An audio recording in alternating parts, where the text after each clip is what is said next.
Mga kapuso, kumusta ba ang pagbabudget nyo ngayon? Para makamenos, narito ang Discard Tips para makatipid sa langis mula sa isang automobile expert. Sa umaga magpagas kung kailan mas solid ang fuel, hindi puro fumes. At kung may budget, mas mainam daw na magpa-full tank agad kaysa utay-utay na magpakarga dahil hindi raw ito totoong tipid. Nag-evaporate daw kasi ang fuel sa loob ng tangke, lalo na kung may space pa. Kapag nagmamaneho na, chill ride muna. Hinay-hinay raw sa silinyador at iwasan ang biglaang pag-arangkada at preno. Ang aircon naman ng sasakyan, okay na yung 22 hanggang 25 degrees lang.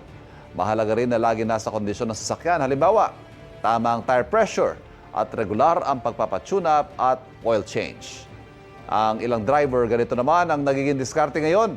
Habang nag-aabang pa sa pasahero, patay muna ang makina ng sasakyan. Ang LTFRB maglalabas din daw ng official guide kung paano makatipid sa fuel consumption.